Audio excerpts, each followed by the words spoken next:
मेपासनं ह्या खरड छाटणीमध्ये आपल्याला पावसाळी परिस्थितीला सामोरं जावं लागलं आणि यापूर्वी आपल्याला खरड छाटणीमध्ये 1-2 पाऊस झाले, 4-5 दिवस वातावरण खराब झालं मे महिन्यामध्ये.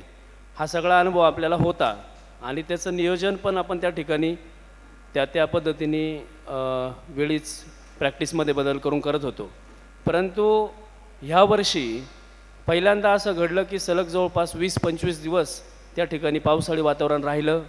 सूर्यप्रकाश कमी मिळाला, काही ठिकाणी तर सॅच्युरेशन एवढं होतं, एवढी वाईट परिस्थिती होती.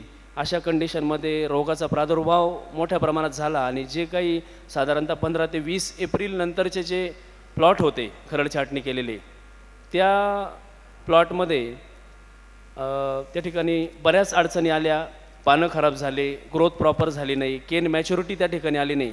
आणि अशा सगळ्या परिस्थितीमध्ये ऑक्टोबर छाटणीनंतर तिथे आपल्याला द्राक्ष माल मिळेल की नाही, हा सगळा एक विषय किंवा याच्याबद्दलची एक मनामध्ये शंका द्राक्ष उत्पादकाच्या मनामध्ये आहे.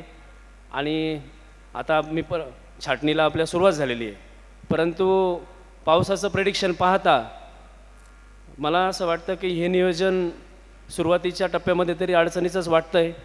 कारण लोकांनी इथ्रेल मारले आणि साधारणतः जिथे पानगळ झाली, जनरली आपण एक 10 फर्स्ट वीक ऑफ सप्टेंबरमध्ये त्या ठिकाणी ऑक्टोबर छाटणी घेत असतो. यावर्षी लोक थांबून राहिलीत, पण आता जवळपास आज 23 तारीख आहे. जनरली एक 18-20 सप्टेंबरला तर आपल्याकडे जे नाशिक विभागामध्ये स्पेशली दिंडोरी निफाड या एरियामध्ये द्राक्ष छाटणीची सुरुवात होत असते. तर ती आता झालेली आहे, परंतु काल रात्रीपासून पडणारा हा पाऊस आणि तो पुढे 15-16 ऑक्टोबरपर्यंत पडेल असं एक प्रेडिक्शन या ठिकाणी आहे. तर अशा याच्यामध्ये छाटणीचं नियोजन करताना मला असं वाटतं का खूप विचार करून केलं पाहिजे. सुरुवातीलाच मी सांगेल की जिथे जिथे शक्य असेल तिथे तिथे छाटणी अजून तुम्ही किती लेट करू शकत असाल तेवढी लेट करा. परंतु ह्या पावसाच्या वातावरणामध्ये तुमच्याकडे जर खरड छाटणीला काडीला अडचण आली असेल असे प्लॉट तरी, म्हणजे ज्या भागामध्ये काडीची कामगती तुमच्या हिशोबाने तुमच्या अनुभवाने प्रॉपर झालेली नाही, अशा बागा ह्या पावसाळी वातावरणामध्ये छाटण्याचा अट्टहास मला असं वाटतं की करू नका. ते आपल्याला खूप अडचणीच राहील. आज द्राक्ष बागायतदार संघाकडे रोज जवळपास 80-100 आता ते सॅम्पल पण वाढले, काडी चेक करण्यासाठी सॅम्पल येत असतात. त्याच्यामध्ये घड निर्मिती थॉम्सनमध्ये झालेली दिसते. मध्यम प्रकारचे घड आहेत, काही ठिकाणी डेड बर्डचं प्रमाण पण जास्त आहे. परंतु मला तुम्हाला या ठिकाणी हे सांगायचं आहे, तुम्हाला काडीमध्ये घड निर्मिती जरी झालेली दिसत असेल तर ती आज त्या बर्डमध्ये तो घड आहे, परंतु तो छाटणी करताना जर योग्य परिस्थितीमध्ये आपण जर या सगळ्या गोष्टी प्रॉपर फॉलो करून, म्हणजे वापशामध्ये बाग छाटणं असेल, प्रॉपर हायड्रोजन सायनामाईडचा वापर असेल आणि त्याच्यानंतर चांगल्या सूर्यप्रकाशामध्ये आपल्याला जर फुटवा मिळणार असेल तर ते घड आपल्याला त्या ठिकाणी बाहेर पाहायला मिळणार आहे. म्हणजे फुटल्यानंतर आपल्याला ते घड पाहायला मिळणार आहे, नाही तर अन्यथा ते घड निघतानाच जिरून जातील, काही बंच ॲबॉर्ट होतील. तर ह्या हिशोबाने मला पुन्हा एकदा सांगायचं आहे की प्रॉपर सगळ्या ह्या गोष्टींचा विचार करून चांगल्या परिस्थितीमध्येच तुमच्या अडचणीच्या जे प्लॉट तुम्हाला वाटतात त्याची छाटणी करावी, घाई करू नका. कुठल्याही आता ऑक्टोबर छाटणीच्या वेळेस आपण जनरली म्हणतो की माझ्याकडे स्टोरेज नाही. स्टोरेज म्हणजे नेमकं काय आणि ते चेक कसं करायचं, हा एक प्रश्न जनरली आपल्या मनामध्ये असतो. स्टोरेज म्हणजे आपण जो कर्बोदकांचा साठा आहे किंवा कार्बोहायड्रेट्स आपण ज्याला म्हणतो, त्याचं प्लांटमध्ये किती स्टोरेज आहे ते चेक करता येतं का, तर ते चेक करता येत होतं, परंतु आपल्या लॅबमध्ये ते चेक करण्याची व्यवस्था नव्हती. आता काही लॅबमध्ये ती व्यवस्था झाली आहे. तर मला असं वाटतं की जी गोष्ट आपल्याला नवीन ज्याची माहिती मिळते या टूल्सचा उपयोग आपण करून घेतला पाहिजे. म्हणजे आपल्याला आपल्या झाडामध्ये किती स्टोरेज आहे, झाडाची परिस्थिती काय आहे, आता फुटल्यानंतर ते काय रिस्पॉन्स करणार आहे, हे करण्यासाठी सर्वप्रथम तुम्ही त्याची कार्बोहायड्रेट लेवल जाणून घेणं गरजेचं आहे. त्यासाठी अर्जिनिन आणि स्टार्च याची एक ॲनालिसिस येते. त्याच्यासाठी काय करायचं तर त्याचा एक प्रोटोकॉल आहे. साधारणतः बाग छाटण्याच्या एक हप्ताभर किंवा 2 हप्ताभर आधी, 2 आठवडे आधी तुम्ही साधारणतः 20 ते 30 सेंटीमीटर खोलीपर्यंतच्या साधारणतः 2-3 mm पासून तर 5-6 mm जाडीच्या मुळ्या त्या ठिकाणी 200 ते 300 ग्रॅम प्रति प्लॉट, आणि हे फक्त ठराविक एक 4-5 प्लांटचं नको आहे. तसं जर त्याचा जर प्रोटोकॉल बघितला तर प्लॉटमधल्या 10% प्लांटचं सॅम्पल आपण दिलं तर आपल्याला ते इक्वल तेवढं ॲक्युरेट आपल्याला लेवल कळू शकते. तर जास्तीत जास्त प्लांट 30-40 प्लांट 50 प्लांटपर्यंत एका प्लॉटमधल्या झाडांचा त्या ठिकाणी आपण ते मुळ्यांचं ॲनालिसिस करून जर घेतलं तर आपल्याला अर्जिनिन म्हणजे काय, अर्जिनिन म्हणजे ॲमिनो ॲसिड म्हणजे प्रोटीन कंटेंट त्या झाडामध्ये काय, आपण ज्याला प्लांट हेल्थ म्हणतो.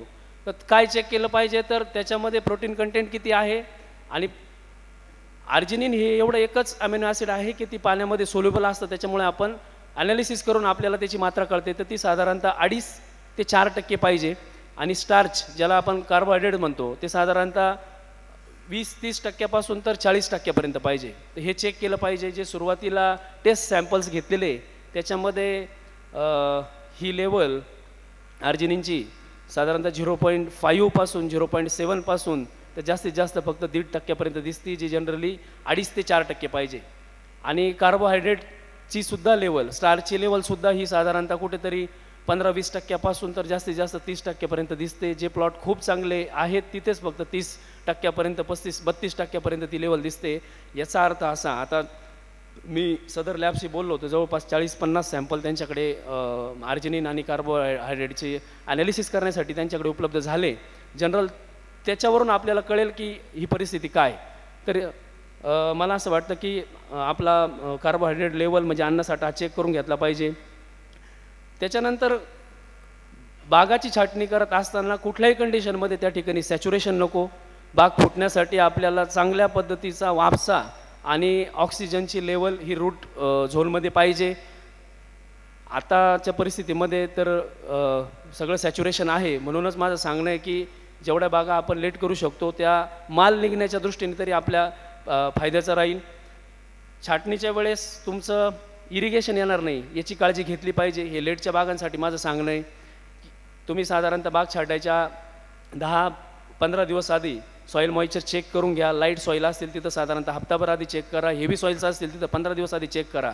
आणि जर तुम्हाला येणाऱ्या 5-6 दिवसामध्ये त्या ठिकाणी इरिगेशनची गरज असेल तर ते इरिगेशनचं करेक्शन किंवा सॉईल मॉइश्चरचं करेक्शन, कारण पावसाच्या एवढ्या मोठ्या पिरियडनंतर आपण त्या ठिकाणी इरिगेशन केलेलं नाही, तर इव्हन सॉईल मॉइश्चर आपल्या रूट झोनमध्ये कसं राहील त्याच्यासाठी तुम्ही 15 दिवस आधी किंवा 8 दिवस आधीच ते नियोजन केलं पाहिजे, त्याचा विचार केला पाहिजे. आणि इथेफॉनचा जो वापर आहे साधारणतः पानांची अवस्था बघून जनरली जास्तीत जास्त द्राक्ष बागेंचे पानं हे खराब झालेले, तर अशा परिस्थितीमध्ये इथेफॉनचा वापर करावा की नाही करावा हाच एक विचार काही शेतकऱ्यांच्या मनामध्ये. तर इथेफॉनचा वापर हा जरूर केला पाहिजे. त्याचा आपल्याला पानं जरी खराब असतील तरी द्राक्ष बाग फुटण्यासाठी मला असं वाटतं की त्याचा फायदा होणार आहे. इथेफॉनचा वापर हा अगदीच आपण एकाच वेळी जो करायचो साधारणतः 1200 मिलीपासून तो 1500 मिलीपर्यंत प्रति एकर किंवा 3-3.5 मिली 4 मिली प्रति लिटर याच्याप्रमाणे आपण जो इथेफॉनचा वापर करायचो तो तसं न करता तुम्ही कमी मात्रेमध्ये स्प्लिट करून तो द्यावा. 1-1.5 मिलीपासून 2 मिलीपासून तुम्ही पहिला स्प्रे घेऊ शकता. त्याच्यानंतर 5-6 दिवसांनी परिस्थिती बघून परत 1-1.5 मिलीचा दुसरा स्प्रे घेऊ शकता. डायरेक्ट एवढ्या मोठ्या मात्रेमध्ये इथेफॉन मारून त्या ठिकाणी कदाचित लवकर लीफ फॉल पण होऊ शकतो. आणि इथेफॉन काय करतं तर इथेफॉन नुसता आपल्याला पानगळ म्हणून त्याच्याकडे बघू नका. जनरली इथेफॉनच्या वेळेस आपण स्प्रे करतो तर न्यूट्रियंट असतील किंवा जे मेटाबोलाइट्स असतात प्लांट मेटाबोलाइट याचं पानांकडनं बर्ड्स असतील, काड्या असतील, त्याच्यानंतर खोड असेल, मुळ्या असेल याच्याकडे ट्रान्सलोकेशन चालू होतं. म्हणजे जनरली मुळ्या पाणी घेतात, मुळ्या पानांना कॅनोपीला बर्डला हा अन्नसाठा पुरवत असतात. पण इथे पण मारल्यानंतर ही प्रक्रिया आपण त्या ठिकाणी उलटी करतो. एका प्रकारे एक एंडोडॉर्मन्सीमध्ये एक तात्पुरत्या स्वरूपाची डॉर्मन्सी किंवा तात्पुरत्या स्वरूपाच्या डॉर्मन्सीमध्ये आपण त्या ठिकाणी प्लांटला घालत असतो किंवा नेत असतो, ज्याचा फायदा नंतर आपल्याला फुटव्याच्या स्वरूपामध्ये चांगल्या फुटव्याच्या स्वरूपात मिळत असतो. त्याच्यामुळे इथेफॉनचा वापर करताना मी स्वतः सजेस्ट करेल की ते 2 टप्प्यात करावं. आपल्याला माहिती आहे त्याचा pH साधारणतः 4 ते 4.5 pH राहील इथेफॉनच्या द्रावणाचा. त्याचं नियोजन त्या ठिकाणी केलं पाहिजे. त्यानंतर छाटणीपूर्वी जसं मी सांगितलं की बेड ॲनालिसिस ज्यांना ज्यांना डाऊट असेल की छाटणी किती डोळावर करावी. जनरली मेनकेन आपल्याकडे आता प्लॉट नाही आहे, सबकेनची आपली प्रॅक्टिस आहे, सबकेनच्यावरती 1 ते 2 डोळा आपण ठेवतो, तो विषय काय आपल्यासाठी नवीन नाही. परंतु याच्यामध्ये बर्ड ॲनालिसिस ह्यासाठी महत्त्वाची ठरते की ज्या बागांमध्ये तुम्हाला शंका आहे की प्रॉपर घड निर्मिती झाली की नाही, अशा बागेमध्ये जर आपण बर्ड ॲनालिसिस केली तर जनरली आपल्याला माहीत आहे की ज्या लेटचं जनरेशन आहे, म्हणजे ज्या मागच्या काड्या आहेत, तर त्या बारीक काडीमध्ये जर घड नसेल तर ती काडी छाटण्याच्या आधीच आपण काढून टाकली पाहिजे. किंवा डाऊन साईडनी जी काडी आहे, ओलांड्याला आडवी अशी सावलीतली काडी आहे, तिच्यामध्ये जर तुम्हाला बंच दिसत नसेल, डेडबड जास्त असतील, तर अशा झाडावरती आपण 4-5 काड्या जरी त्या ठिकाणी छाटायच्या वेळेस जरी काढून टाकल्या ते आपल्या फायद्याचं राहील. हे का तर एक लक्षात घ्या, ज्या वेळेस आपण छाटणी करतो आणि हायड्रोजन सायनामाईडचा वापर करतो आणि आपण बागेला स्प्राउटिंगसाठी त्या ठिकाणी नेत असतो, ह्या केसमध्ये तुमच्या झाडाचा जो काही अन्नसाठा आहे याच्यातला जवळपास 80 ते 85% अन्नसाठा हा फक्त द्राक्ष बागेला फुटवा करताना खर्च होत असतो. ज्याला आपण स्टोरेज म्हणतो, ते स्टोरेज फक्त बाग फोडण्यासाठी 80% खर्च होतं. हे तुम्हाला माहीत नसेल ते ध्यानात घ्या. त्याच्यामुळे तुम्ही किती कमीत कमी डोळे त्या द्राक्षाच्या प्लांटला फोडण्यासाठी ठेवाल याच्यावरती तुमच्या स्प्राउटिंगची क्वालिटी आणि त्याच्यानंतर तुम्हाला मिळणाऱ्या घडांची संख्या, तो घड टिकल का नाही हे अवलंबून असतं. त्याच्यामुळे बर्ड ॲनालिसिस करून ज्या काड्या तुम्हाला कामाच्या वाटत नाही अशा काड्या क्लीन करून टाका. अनावश्यक बर्ड लोड तुम्ही त्या ठिकाणी प्लांटवरती ठेवू नका. हा माझा इथं या ठिकाणी मुख्य सांगण्याचा उद्देश आहे. त्याचबरोबर हायड्रोजन सायनामाईडचा वापर एक साधारणतः 4 ते 5% म्हणजे एका लिटरला 40 ते 50 मिली आपण जे प्रोडक्ट वापरतोय हायड्रोजन सायनामाईड याचा वापर केला पाहिजे. जनरली त्याचा बेस्ट टायमिंग कोणता तर सकाळी साधारणतः 8 वाजेपर्यंत किंवा संध्याकाळी 6 नंतर. जिथं स्प्रे करणं शक्य आहे ते संध्याकाळी 6 नंतर स्प्रे करू शकता. हवा नसली पाहिजे. त्याच्यासाठी आयडियल ह्युमिडिटी आहे साधारणतः 60 ते 80% ह्युमिडिटी मध्ये त्याचा स्प्रे केला पाहिजे. सगळ्यात मेन हायड्रोजन सायनामाईडचा वापर करताना सकाळी 8 वाजेपर्यंतच का करावा, कारण टेम्परेचर याच्यामध्ये मोठं मॅटर करतं. जर तुमच्याकडे 25 डिग्रीच्या वरती जर टेम्परेचर गेलं तर हायड्रोजन सायनामाईड त्या कंडिशनला अजिबात स्टेबल राहत नाही आणि तुमच्या फुटव्यावरती परिणाम होतो. म्हणजे आपण ज्याला फायटोटॉक्सिक इफेक्ट म्हणतो, फायटोटॉक्सिटी, ती तुम्हाला येऊ शकते. आपल्याला जनरल माहिती आहे की सुरुवातीला सकाळच्या ज्या गल्ल्या असतात पेस्ट लावायच्या त्याच्यातला फुटवा आणि साधारणतः जिथे 12-1 वाजेपर्यंत उन्हामध्ये आपण पेस्ट करतो ऑक्टोबरमध्ये, तिथं जो फुटवा होतो त्याच्यामध्ये नक्कीच आपल्याला फरक पाहायला भेटतो. त्याच्यामुळे टेम्परेचरचं पथ्य पाळलं पाहिजे, त्याचा नक्कीच आपल्याला फायदा होईल. स्प्रे करणार असाल तर कमीत कमी 300 ते 400 लिटर हे पाणी त्या ठिकाणी वापरलं पाहिजे. जसं मी आधी सांगितलं, कुठल्याही कंडिशनमध्ये फुटवा होताना प्रॉपर वाफसा आणि प्रॉपर ऑक्सिजनची लेवल ही तुमच्या रूट झोनमध्ये पाहिजे. अन्यथा स्प्राउटिंगवरती त्याचा खूप विपरीत परिणाम होतो. वीक स्प्राउटिंग होणं, मागं पुढं फुटणं, त्याच्यानंतर तुमचे बंच ॲबॉर्ट होणं. तुमच्या काडीमध्ये असलेले घड हे तुम्हाला छाटणीनंतर फुटव्यानंतर बाहेर पडताना जर चांगला फुटवा झाला नाही, वीक फूट जर झाली तर तुमचे 30, 40, 50% बंच तिथंच गायब होऊन जातं, आपल्याला कळतसुद्धा नाही. हे लक्षात घ्या. आपण म्हणतो की फर्टिलिटीचा रेट, थॉम्सनचा फर्टिलिटीचा रेट आहे साधारणतः 0.45 किंवा 0.4, म्हणजे 10 डोळांपैकी तुम्हाला 4 डोळांमध्ये थॉम्सन व्हरायटीमध्ये घड पाहायला भेटता. क्रिम्सनचा फर्टिलिटी रेट किती माहिती आहे तुम्हाला? आयडियल कंडिशनमध्ये 0.8.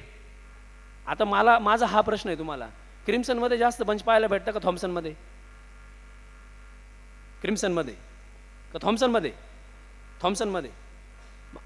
इथं हाच मुद्दा लक्षात घेतला पाहिजे का ज्या वेळेस पावसाळी वातावरण असतं, क्रिम्सनमध्ये जर तुम्ही प्रॉपर कंडिशनला जर तुमची प्रुनिंग झाली आणि फुटवा झाला तर तुम्हाला थॉम्सनपेक्षा जास्त घड. सुरेश मामांनी गपचूप आता फोटोमध्ये दाखवला त्यांचा पहिला प्लॉट, खूप घड होती. तुमचा होता, कोणाचा होता तो? मला हे सांगायचं आहे का तुमच्या थॉम्सनपेक्षा क्रिम्सनची फर्टिलिटी जास्त आहे. परंतु आपल्याला क्रिम्सनमध्ये तेवढे घड पाहायला भेटत नाही. त्याचं कारण असं का प्रॉपर कंडिशनला छाटणी करून बागेचा फुटवा होणं हे तुमच्या घडाच्या संख्येवरती मोठ्या प्रमाणात परिणाम करतं. त्याच्यामुळे पावसाळी कंडिशनमध्ये, सॅच्युरेशनच्या कंडिशनमध्ये काही करून बाग आपली फुटणार नाही याची काळजी आपण घेतली पाहिजे. त्याच्यानंतर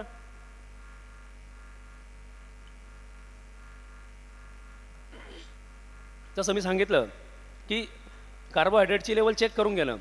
आता ज्यांना आर्जिनिन किंवा स्टार्चचे ॲनालिसिस करून ते घेणं शक्य नाही, त्यांनी निदान अशा परिस्थितीमध्ये तुमच्या बागेमध्ये जे काय आयडियल केन्स आहे, तुम्ही एक 20, 25, 30 केन जिथं तुम्हाला छाटायचं आहे तिथं कट करून घेऊन तुम्ही त्याला टिंक्चर आयोडीन लावलं तर अशा पद्धतीने आपल्याला एक टेंटेटिव्ह आयडिया येते. जिथं डार्क कलर आहे तिथे तुमचा स्टार्च कंटेंट चांगला आहे. जसं मी सांगितलं 20 ते 40% असं मानायला हरकत नाही. थोडा फिक्कट असेल तिथं तुमचं स्टोरेज कमी आहे. आणि जी लास्टवाला फोटो आहे, अशी जर परिस्थिती असेल तर नक्कीच तुमच्या बागेमध्ये स्टोरेज कमी आहे. तुम्ही पुढचं नियोजन त्याच्या अनुषंगाने त्या ठिकाणी केलं पाहिजे. त्याच्यानंतर स्प्राउटिंग हा जो विषय आहे, इथे मी जो लेफ्ट साईडला तुमच्या लेफ्ट साईडला जी इमेज आहे, हायड्रोजन सायनामाइड नेमकं करतं काय, तर याच्यापेक्षा डिटेल असतं त्याचं काम, त्याला पेंटॉस सायकल म्हणतात. तर हायड्रोजन सायनामाइड ज्या वेळेस आपण डोळ्यावरती लावतो त्यावेळेस त्या डोळ्यामध्ये एक विरुद्धार्थी क्रिया प्लांटमध्ये चालू होते. म्हणजे जनरली रूट पाणी आणि अन्न साठ्याचा सप्लाय कॅनोपीला करतं. कॅनोपी सूर्यप्रकाशाच्या साह्याने त्या ठिकाणी शुगरचं फॉर्मेशन, ग्लुकोजचं फॉर्मेशन करतं, ज्याला आपण नंतर त्याला कर्बोदक आपण असं म्हणतो, कार्बोहायड्रेट्स तयार करतं आणि झाड ते त्याच्या विविध वाढीसाठी, विविध स्टेजेससाठी वापरत असतं. ज्या वेळेस आपण हायड्रोजन सायनामाइडचं ॲप्लिकेशन करतो त्यावेळेस झाडामध्ये सगळी उलटी प्रक्रिया चालू होते. आणि मग हे सगळे की ABAची लेवल कमी होते, जिबरेलिन्स कमी होता, हे बाकीचे काही फिनॉलिक कंपाऊंड्स आहे, काही एन्झाईम्स आहे, हे प्लांटमध्ये वाढायला लागतात. शुक्रोजचं वहन होतं उलट्या पद्धतीने आणि त्या ठिकाणी फुटवा मिळतो. एक परत मी तुम्हाला सांगतो की हायड्रोजन सायनामाइडचा वापर जगामध्ये द्राक्ष बागेवरती होण्याच्या आधी त्याचा तणनाशक म्हणून वापर होत होता, हर्बिसाइड. आणि चिलीमध्ये एका बागेवरती ते चुकून उडालं आणि ती बाग खूप चांगली फुटली. त्याच्यानंतर शास्त्रज्ञांनी त्याच्यावरती काम केलं का यांनी प्लांट फिजिओलॉजीमध्ये असं काय होतं की यांनी एवढा चांगला बाग फुटतो. तुम्हाला माहिती नसेल तर हायड्रोजन सायनामाइडचा वापर हा तणनाशक म्हणून पूर्वी जगामध्ये केला जात होता. एक असाच चुकून प्रयोग घडला, त्याच्यामध्ये ती बाग खूप चांगली फुटली. मग त्याच्यानंतर किती कॉन्सन्ट्रेशननी त्याचा आपण वापर केला पाहिजे आणि झाडामध्ये काय काय प्रक्रिया होती याचा सगळा अभ्यास झाला आणि मग हायड्रोजन सायनामाइडचा वापर हा त्या ठिकाणी द्राक्ष बागेमध्ये फुटव्यासाठी आपण करायला लागलो. एकसारखा फुटवा त्या ठिकाणी झाला पाहिजे. तुमच्या झाडावरती एकसारख्या आकाराच्या, एकसारख्या डायमीटरच्या, एकसारख्या वयाच्या काड्या पाहिजे. त्या काड्या जर नसतील तर छाटणीच्या वेळी तुम्ही ते नियोजन करून घेतलं पाहिजे. परंतु असा फुटवा आपल्याला त्या ठिकाणी अपेक्षित आहे. त्याच्यानंतर पुढची स्टेज येते. जसं या फोटोमध्ये आता विविध स्टेजेस त्या बर्डच्या दाखवल्या आहे. पण जनरली सगळ्यांना आता प्रश्न आहे की एकदा बाग फुटल्यानंतर एक तर मनात पक्क आहे का घड बारीकच निघतील असं गृहीत धरून चालले. मला असं वाटतं का अशी आशा ठेवूयात की चांगले माल निघतील. परंतु समजा जर एखाद्या प्लॉटमध्ये अडचण असेल तर त्या ठिकाणी नियोजन कसं केलं पाहिजे. इथं जे काही औषधांची नावं किंवा जे काही केमिकल्स मी इथं सुचवतो ही वैयक्तिक माझी प्रॅक्टिस आहे. तीच परफेक्ट असेल असं अजिबात नाही. परंतु जनरली जो फर्स्ट स्टेज आहे 3 नंबरचा फोटो, तिथे जनरली CPPचा वापर करून घेतला पाहिजे. मी तुम्हाला एक लिटरेचर प्रोव्हाइड करू शकतो का जिथे CPPचा वापर करून त्या ठिकाणी मोठ्या प्रमाणामध्ये ही सेल डिव्हिजन होते आणि एकंदरीत जे बायोमास असतं ते त्या ठिकाणी ते वाढून जातं. आणि कुठलाही बर्ड आपण ज्याला म्हणतो का बर्ड म्हणजे काय, त्या बर्डमध्ये काय असतं, तर बर्डमध्ये जनरली आपण जो हिरवा मास असतो त्याला ॲनालायझर म्हणतात. त्या ॲनालायझरमध्ये 3 गोष्टी असतात. एक असतो शूट म्हणजे आपला शेंडा, दुसरा असती टेंड्रिल म्हणजे बाळी आणि तिसरा असतो बंच. आता प्रत्येक डोळ्यातून शूट निघतो, शूटला बाळ्या असतात, परंतु त्याच्यातून घड निघल किंवा निघणार नाही हे तुमच्या प्लांटच्या हेल्थवरती, त्याची फुटव्याची जी परिस्थिती आहे त्यावेळेस वातावरण कसं आहे, त्या बागेमध्ये नायट्रोजनचं स्टॅटस काय आहे, हे टॉक्सिक लेवल अमोनिया असेल तरी तो बंच अबॉर्ड होऊ शकतो, हे आपण लक्षात घेतलं पाहिजे. त्याच्यामुळे या फर्स्ट स्टेजला 2 मिली CPPUची प्रॅक्टिस माझी आहे. त्याच्यानंतर जो दुसरा स्प्रे त्या ठिकाणी तुम्ही सेकंड CPPU देऊ शकता. जर ह्या स्टेजला 80% 90% स्टेज जर तुमची सारखी असेल तरच तुम्ही या स्टेजला CPPU द्या, अन्यथा तिथं CPPU टाळा. जर जास्त पुढं वाढून गेलेला असेल तर शूटमध्ये तो जास्त ॲब्सॉर्ब होतो आणि घडाची डेव्हलपमेंटच्या ऐवजी शूटच आपल्याला नंतर त्या ठिकाणी वाढलेला पाहायला मिळतो. त्याच्यामुळे पण फर्स्ट जो CPPU आहे तो खूप महत्त्वाचा आहे. त्याचबरोबर मी वैयक्तिक निफ्टीसारखं प्रोडक्ट वापरतो. आता त्याच्यात काय परत हा प्रश्न येऊ शकतो, सीवीड आणि अजून काही गोष्टी असतील, परंतु त्याच्या वापरानंतर खूप चांगल्या डेव्हलपमेंट त्या ठिकाणी त्या शूट आणि बंचच्या नंतर पाहायला मिळतात. तुम्ही ट्रायल म्हणून हे वापरू शकता आणि त्याच्यानंतर डिसिजन घेऊ शकता. तिसरा परत जो स्टेज आहे साधारणतः पोंगा उमलला आहे, घडाचं टोक दिसतंय, ह्या स्टेजला इथे सगळ्यात जास्त एक गोष्ट मॅटर करते, तुमचा जो बंच किंवा जो घड आहे तो किती प्रॉपर स्ट्रॉंगली बाहेर येईल. हे बघा, मी परत एकदा सांगतो, वातावरण क्लिअर असेल तर तुमच्या डोळ्यामध्ये बनलेला घड हा चांगल्या स्प्राउटिंगमधून हे काहीच नाही मारलं तरी बाहेर येणार आहे. पण वातावरण जर खराब असेल, जशी आत्ताची परिस्थिती आहे, खाली सॅच्युरेशन आहे, तुमच्याकडे घड आहे परंतु घड एकदम छोट्या साईजचं घड आहे, तर अशा स्टेजला तुम्हाला या असा न्यूट्रिशनल सपोर्ट हा दिला पाहिजे. आणि ह्या स्टेजला जर तुमच्याकडे आपल्याला माहिती नाही का त्या ठिकाणी नायट्रोजनची लेवल काय आहे किंवा अमोनिकल नायट्रोजन किती आहे, ह्या स्टेजला जर तुमच्याकडे अमोनिकल नायट्रोजन हायर साईडला असेल तर तो बंच तुम्ही काही केलं तरी अबॉर्ट होतो. अशा केसमध्ये तुम्ही त्या ठिकाणी मॉलिब्लेडमचा वापर करू शकता. हे सिम्बॉस म्हणून एक जे प्रोडक्ट आहे त्याच्यामध्ये ऑर्थोसॅलिसिक ॲसिड पण आहे, जे स्ट्रेस रिलीजसाठी काम करतं, म्हणून मी ते कॉम्बिनेशन वापरतो. त्याच्यानंतर पुढे तुम्ही या स्टेजला कमाप आणि इक्लोनामॅक्स जो माझ्या मते हा 1 2 3 चौथा स्प्रे, कमाप आणि इक्लोनामॅक्स याचा स्प्रे घेऊ शकता. आणि ज्यावेळेस पूर्णपणे तुम्हाला घड दिसतोय, साधारणतः एक 7-8 सेंटीमीटरची 10 सेंटीमीटरची शूट त्या ठिकाणी आहे, तिथे मग तुम्ही ॲमिनो ॲसिड आणि काही प्रमाणात GA याचा वापर करू शकता. मी परत एकदा रिपीट करतो की ही वैयक्तिक माझी प्रॅक्टिस आहे. ज्याला ज्या औषधांनी गुण येत असेल त्यांनी ते वापरावं. वैयक्तिक मी माझी प्रॅक्टिस काय आहे ती इथं सांगण्याचा प्रयत्न केला आहे. जसं मी सांगितलं की नायट्रोजनचं जे स्टॅटस आहे झाडामधलं हे तुम्हाला माहिती पाहिजे, आणि त्यासाठी छाटणीपूर्वीची इथ्रेल मारायच्या आधीची तुमची लीफ ॲनालिसिस किंवा त्याच्या आधी तुम्ही जी लीफ ॲनालिसिस केली ती खूप त्या ठिकाणी महत्त्वाची आहे. जर तुम्हाला छाटायच्या आधीच माहिती असेल का आपल्याकडं नायट्रोजनची लेवल ही त्या स्टेजच्या स्टँडर्डनुसार जास्त असेल, एक लक्षात घ्या, ती त्या कॅनोपीमध्ये त्या केनमध्ये ते नायट्रोजनचं स्टॅटस आहे. ज्यावेळेस आपण बाग छाटतो आणि फुटवा येतो, तो फुटवा फक्त एवढा असतो, त्यावेळेस त्या नायट्रोजनचं ॲक्युमुलेशन झाडामध्ये होतं. तुम्हाला ॲनालिसिसमध्ये उदाहरण म्हणून 1% नायट्रोजन आणि साधारणतः एक 600-700 ppm नायट्रेट नायट्रोजन आणि कुठंतरी 400-500 ppm अमोनिकल नायट्रोजन, ज्याला आपण म्हणतो की योग्य आहे, असं जरी छाटणीपूर्वी दिसलेलं असेल तरी पण छाटल्यानंतर त्याचं त्यावेळेस त्या शूटमध्ये कॉन्सन्ट्रेशन होतं आणि ते काहीतरी 1000, 1500, 2,000 ppm पर्यंत सुद्धा तो नायट्रोजन त्या ठिकाणी सिच्युएशननुसार वाढू शकतो. तुमच्याकडे जर सॅच्युरेशन असेल तर झाडामधला अमोनिकल नत्र हे 2-3 दिवसामध्ये सुद्धा हायर साईडला जातं आणि तुम्हाला त्या ठिकाणी बंच अबॉर्शन म्हणजे घड गोळी वगैरे होऊन जाणं हे पाहायला मिळतं. त्याच्यामुळं हे लक्षात घेतलं पाहिजे. आता जनरल हा खूप महत्त्वाचा विषय ज्याला आपण फिलाज म्हणतो.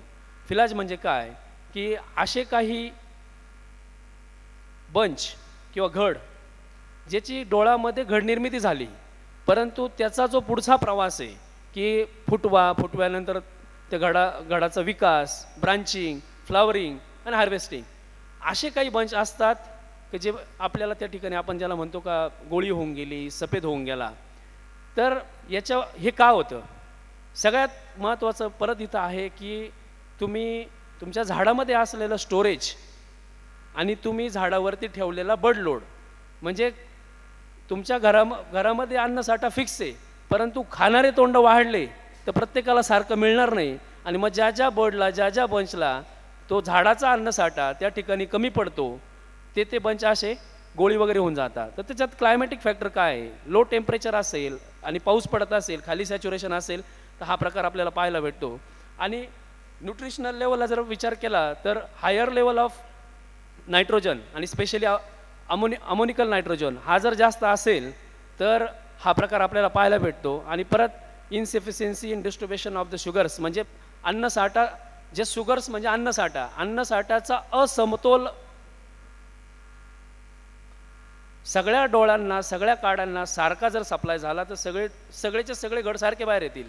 परंतु ज्या वेळेस ह्या सगळ्या गोष्टी घडतात, मेन सॅच्युरेशन होतं, पूर्ण झाडाचं काम डिस्टर्ब होतं, अशा केसमध्ये जे बर्ड्स आधी स्प्राउट होतील त्याला अन्नसाठा जास्त मिळेल, त्याच्याकडेच फ्लो वाढेल, त्याचाच बंच आणि शूट डेव्हलप होईल. आणि जे मागं फुटतील त्याला तो अन्नसाठा मिळत नाही. कारण आपल्याला माहिती आहे की झाडामध्ये, द्राक्षाच्या झाडामध्ये अपायकल डॉमिनन्स हा खूप मॅटर करतो. जे आधी फुटल ते पुढे वाढेल आणि त्याच दिशेने अन्नसाठा किंवा सिंक कर्बोदकांचा चालू होईल. जे मागून फुटल त्याच्यात बंच जरी असला तरी तो अशा पद्धतीने आबोट दिसेल. म्हणून एक सारखा फुटवा, चांगली स्प्राउटिंग, हेल्दी स्प्राउटिंग होण्यासाठी जे जे काय करावं लागेल त्याची काळजी आताच घ्या. मला बाळूकाकांचा एकदम आग्रह होता की घड जिरू नये म्हणून काहीतरी स्पेशल सांग. आता मी काय स्पेशल सांगू काका? प्लांट फिजिओलॉजी झाडाचं हे ठरलेलं आहे कशा कशा पद्धतीने. त्याच्यासाठी सगळ्यात महत्त्वाचं काय करायचं असेल तर तुम्ही योग्य वेळेत बाग छाटा. ह्या सॅच्युरेशन पावसाच्या या कंडिशनमध्ये बागच छाटू नका. हे सगळ्यात चांगला उपाय आहे. चांगल्या वातावरणात बाग छाटा, चांगला फुटला तुम्हाला बंच पाहायला भेटणार आहे.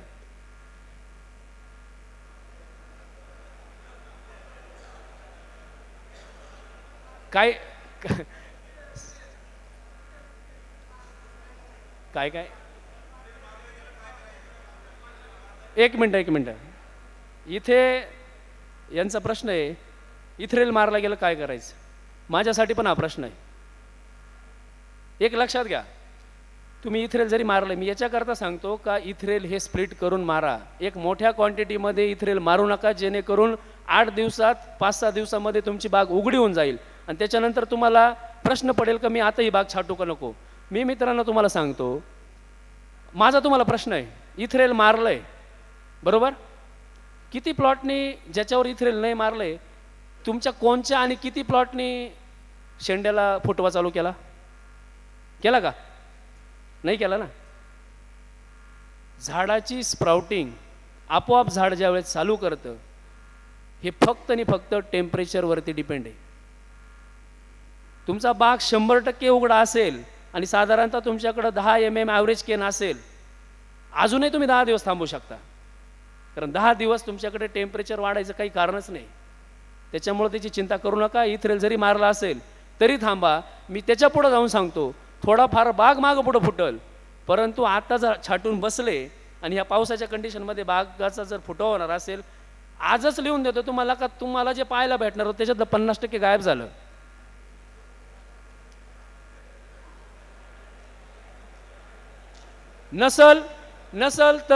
नसल तर ट्रायलसाठी छाटून पहा.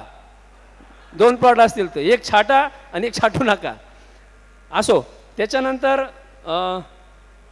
फेलफूट हा एक जो विषय आहे, एक लक्षात घ्या, थोडी शांतता पाळली तर मला असं वाटतं की म्हणजे मी जी देतोय ती माहिती एकतर योग्य आहे किंवा मग ती ऐकायची काही मला त्याचं तेवढं महत्त्व वाटत नाही. थोडी शांतता ठेवा. फेल काढणे हा जो विषय आहे, जे आर्लीचे आपले प्लॉट आहेत, मी परत पुन्हा सांगेल का तुम्हाला तुमच्या झाडामध्ये नायट्रोजनचं स्टेटस काय हे माहिती नाही.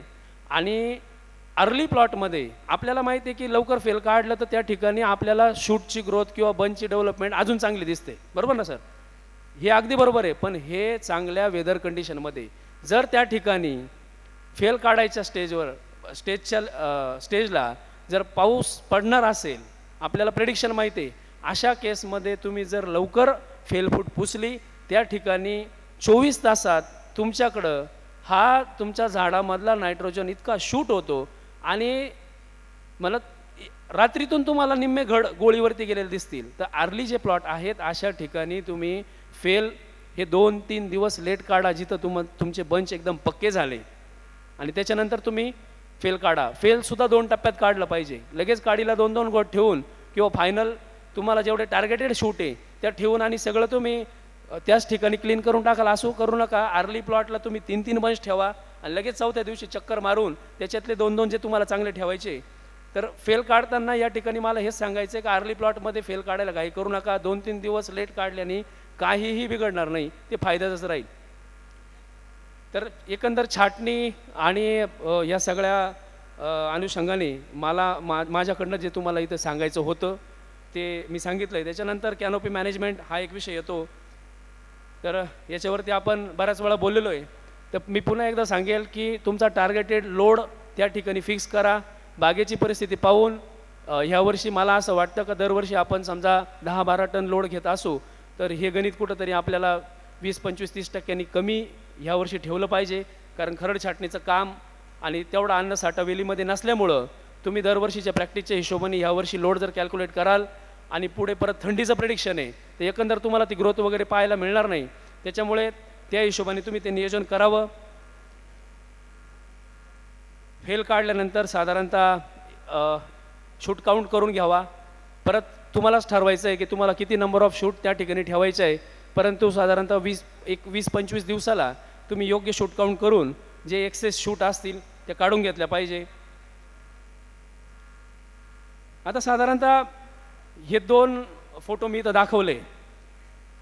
कॅनोपी मॅनेजमेंट करताना अपेक्षित शूटची संख्या ठेवणं आणि त्या कॅनोपीमध्ये पूर्ण त्याच्या ग्रोईंगपासून फ्लावरिंगपासून तर हार्वेस्टिंगपर्यंत योग्य सनलाईट त्या ठिकाणी सनलाईटचं नियोजन करणे या हिशोबाने तुमची कॅनोपी मॅनेजमेंट असली पाहिजे. त्या स्टेजला ते काम त्या ठिकाणी झालं पाहिजे. वैयक्तिक मी माझं सांगेल साधारणतः 5 फुटावरती मी 40 शूट ठेवतो. शूट बरं का काड्याने 40 शूट ठेवतो आणि साधारणतः पुढे जाऊन 30-32 बंचचं माझं गणित असतं 10 टनाच्या हिशोबाने. तर तुमचं गणित तुम्ही मांडावं. परंतु फ्लावरिंग स्टेज असेल किंवा हार्वेस्टिंग असेल तुम्हाला अशा पद्धतीने कॅनोपीमध्ये 3000 ते 5000 लक्स एवढा सनलाईट त्या ठिकाणी ठेवता आला पाहिजे. प्रॉपर त्या ठिकाणी व्हेंटिलेशन राहिलं पाहिजे. आणि दुसरी गोष्ट डिसीज प्रेशरचा विचार करता त्या ठिकाणी स्प्रेइंगचं एक्सपोजर आपल्याला ठेवण्यासाठी कॅनोपीमध्ये दाटी राहणार नाही अशा पद्धतीने तुम्ही नियोजन करा. जसं मी सांगितलं की आपल्याला माहिती पाहिजे की बड स्प्राउटिंगपासून तर साधारणतः फेलच्या स्टेजपर्यंत द्राक्षाच्या झाडामध्ये असलेला अन्नसाठ्यापैकी 80% अन्नसाठा तिथंच खर्च होऊन जातो. त्याच्यामुळे तुमची शूटची संख्या ही खूप मॅटर करते का साधारणतः फेलनंतर तुमचा कॅनोपी किती वाढेल, त्या ठिकाणी घडाच्या पुढं तुम्हाला किती नंबर ऑफ लिप्स मिळतील आणि किती चांगला कॅनोपी तुम्ही करू शकता. हेल्दी कॅनोपी त्याच्यावरती पुढचं जे स्टोरेज आहे ज्याच्या सेटिंग आणि बेरी डेव्हलपमेंट आणि साधारणतः शुगर फॉर्मेशन ते सगळं गणित या ठिकाणी मांडता आलं पाहिजे. प्लांटमध्ये अशा पद्धतीने कार्बोहायड्रेटचं या ठिकाणी विपणन होत असतं. ज्यावेळेस शूट ग्रोथ वाढते जसं मी सांगितलं की छाटल्यानंतर कार्बोहायड्रेट हे त्या ठिकाणी खर्च होतात आणि परत त्या ठिकाणी शूट ग्रोथ आपण स्टॉप केली, लीफ मॅच्युअर झाले का परत त्या ठिकाणी झाडामध्ये अन्नसाठ्याची स्टोरेज व्हायला लागतं ज्याच्या जीवावरती आपण पुढे सेटिंग आणि साईज वगैरे या गोष्टी करत असतो. तर याचा बॅलन्स साधणं खूप गरजेचं आहे. हे लीफ एरिया इंडेक्सचं गणित आहे. जनरली आपल्याला माहीत आहे की किती पानं ठेवले पाहिजे. हे जस्ट एक कॅल्क्युलेशन आहे, याच्यामध्ये मी जात नाही. परंतु 2 ते 2.5 लीफ एरिया इंडेक्स त्या ठिकाणी राहील हे तुम्ही लक्षात ठेवा. लीफ एरिया इंडेक्स म्हणजे साधारणतः तुमच्या झाडाचं जे स्पेसिंग आहे समजा 9.5 असेल किंवा 9.6 असेल तर 54 स्क्वेअर फूट. तर तुमच्याकडे साधारणतः 54 स्क्वेअर फूट हे तुमचं स्पेसिंग झालं. त्याच्या 2.5 ते 3 पट पानांचा एरिया हा असला पाहिजे. आणि लेट प्लॉटमध्ये किंवा सोनाकासारखी व्हरायटी आहे तिथं साधारणतः 3-3.5 पट पानं त्या ठिकाणी असले पाहिजे. तर त्याचं गणित तुम्ही त्या ठिकाणी मांडलं पाहिजे. त्याच्यासाठी एका शूटला मी किती पानं ठेवले पाहिजे, ॲव्हरेज तुमच्याकडं पानाची साईज काय याच्यावरून ते गणित आखलं जातं. तर त्याचा अभ्यास त्या ठिकाणी करून आपण हे ठरवलं पाहिजे. त्याच्यानंतर कॅनोपीबरोबरच या सगळ्या मॅनेजमेंटमध्ये माझ्या दृष्टीने महत्त्वाचं आहे की प्रत्येक स्टेजला तुमच्या प्लांटमध्ये नायट्रोजनची जी लेवल आहे किंवा नायट्रोजनचं जे स्टेटस आहे ते प्रॉपर मेंटेन राहिलं पाहिजे. नायट्रोजनचा अतिबाऊ करणं हे पण चुकीचं आहे. कारण जर तुमच्याकडे शूट ग्रोथ ज्यावेळेस होते त्यावेळेस नायट्रोजनची डिमांड जास्त आहे आणि ज्यावेळेस बेरी डेव्हलपमेंट होते त्यावेळेस तुमच्याकडे नायट्रोजनची डिमांड जास्त आहे. त्यामुळे या दोन्ही स्टेजला ऑप्टिमम नायट्रोजनची लेवल झाडामध्ये आपण त्या ठिकाणी ठेवली पाहिजे. ती जर नाही ठेवली तर पुढं साईजवरती परिणाम होतो. त्याच्यामुळं नायट्रोजनचा कसा बॅलन्स आपण राखू शकतो याच्यावरती तुमचं फर्टिगेशनमध्ये नायट्रोजनचं नियोजन असलं पाहिजे. हा जनरली आपण हा विषय बघत असतो की आपण याला कच्च्या काड्या किंवा ब्रोटोडिप्लोडिया वगैरे असं म्हणतो. ठीक आहे, प्रत्येक शूटमध्ये तुमच्या हेल्दी शूटमध्ये पण तुम्हाला ब्रोटोडिप्लोडिया मिळेल, पण आपण जनरली आत्तापर्यंत असं समजत होतो की ब्रोटोडिप्लोडिया. परंतु मी परत एकदा सांगेल, तुमचं शूट म्हणजे झाडामधला अन्न साठ्याची लेवल आणि शूट याचं गणित जर बिघडलं तर तुम्हाला कार्बोहायड्रेट प्रॉपर न मिळाल्यामुळे अशा पद्धतीच्या कच्च्या काड्या पाहायला मिळतील. दाटी वाढली का परत एक्सेस शेड होणार, एक्सेस शेड झाला का परत नायट्रोजन वाढणार, परत फ्लॉवरिंग स्टेजमध्ये अडचण येणार. तर अशी परिस्थिती आपल्या बागामध्ये राहणार नाही. अशा पद्धतीने नियोजन करा. माझ्या हिशोबाने अशा पद्धतीची परिस्थिती आपल्याकडे राहिली पाहिजे. तुमच्याकडे प्रॉपर स्पेस कॅनोपीमध्ये पाहिजे. ह्या स्टेजला तुमच्याकडे केन मॅच्युरिटी पण दिसली पाहिजे. जनरली आपण असं म्हणतो की काड्या कच्च्या झाल्या तर साईज मिळत नाही, परंतु एक लक्षात ठेवा की तुमच्या झाडामध्ये जर प्रॉपर कार्बोहायड्रेटची लेवल असेल तरच तुम्हाला हा प्रकार या ठिकाणी पाहायला मिळणार आहे. आणि हे माझ्या हिशोबाने एक गुड साईन आहे. लाईट मॅनेजमेंट करताना लक्षात ठेवा, इथे एकदम प्रॉपर लाईट मॅनेजमेंट केलेलं आहे. अशा पद्धतीने जिथं कलर व्हरायटी आहे तिथे कलर मेंटेन ठेवण्यासाठी जास्तीत जास्त सनलाईट इंड्यूस करून घेतला पाहिजे. व्हाईट व्हरायटीला गरजेप्रमाणे जसं मी सांगितलं 3000 ते 5000 लक्स एवढाच सनलाईट व्हाईट व्हरायटीमध्ये आला पाहिजे. ज्यावेळेस कलर व्हरायटी क्रिम्सन असेल किंवा आता समजा ॲलिसनसारखी व्हरायटी असेल तर इथं कलर मेंटेन करण्यासाठी ज्यावेळेस 100% सॉफ्टनिंग होते त्याच्यानंतर तुम्हाला जास्तीत जास्त सनलाईट त्या ठिकाणी इंड्यूस केला पाहिजे. तर म्हणजे ओव्हरऑल कॅनोपी मॅनेजमेंट म्हणजे त्या स्टेजला त्या व्हरायटीनुसार तुम्ही जास्तीत जास्त सूर्यप्रकाशाचा कॅनोपीमध्ये अंतर्भाव करणं, त्याचा वापर करून घेणं आणि आपल्या पुढच्या ज्या बेरी डेव्हलपमेंट असेल किंवा फ्रूट क्वालिटी असेल याच्यावरती त्याचा चांगला परिणाम करून घेणं म्हणजेच योग्य कॅनोपी मॅनेजमेंट. इथं आपण बघू शकतो खूप डार्क सनलाईट आहे, व्हेरी बॅड लाईट हँडलिंग.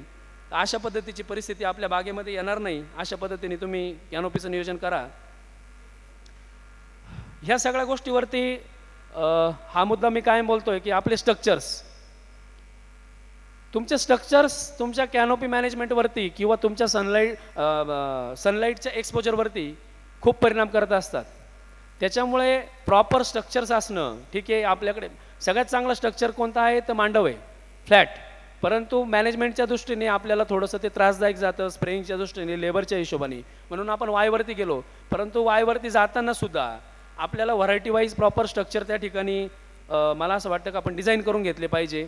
आणि माझं वैयक्तिक एक सजेशन असं आहे की जनरली आपण ज्या वायच्या बागा आपल्या आहेत त्याची हाईट कुठंतरी थोडीशी वाढवता आली तर व्हेंटिलेशनच्या दृष्टीने ते चांगलं राहील. त्याचे क्वालिटीच्या दृष्टीने तुम्हाला नक्कीच चांगले इफेक्ट पाहायला भेटतील. तर अशा पद्धतीने तुम्ही स्ट्रक्चरवरती सुद्धा विचार केला पाहिजे.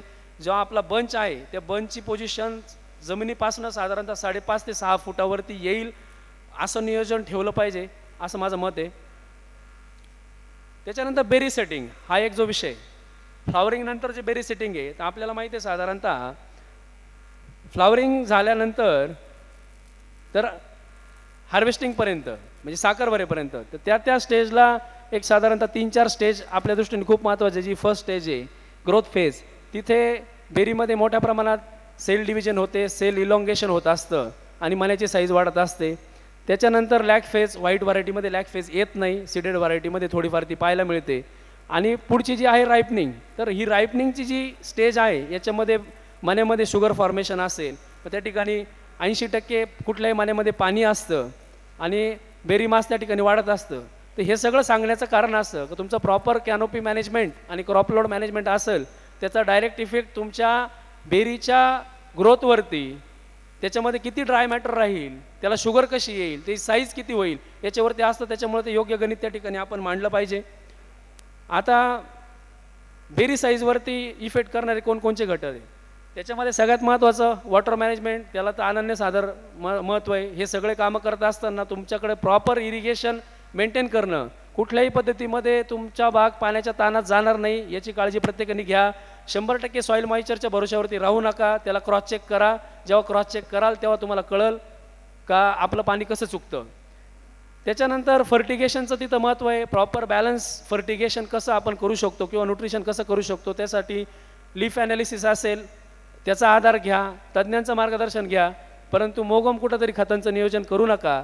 क्रॉप लोड खूप महत्त्वाचं आहे, आपण त्याच्यावरती थोडक्यात बोलू. घडामध्ये तुम्ही मनी संख्या किती ठेवता ते पण खूप मॅटर करतं. एक्सपोर्टसाठी बाग ठेवायची आणि 125 मनी घडामध्ये ठेवायचे आणि त्याच्यानंतर त्याच्याकडनं साईज आणि शुगरची अपेक्षा ठेवायची, असं होत नाही. त्याच्यामुळं हे सगळं नियोजन खूप महत्त्वाचं आहे. त्याचबरोबर पीजीआरचा मोठा रोल आहे.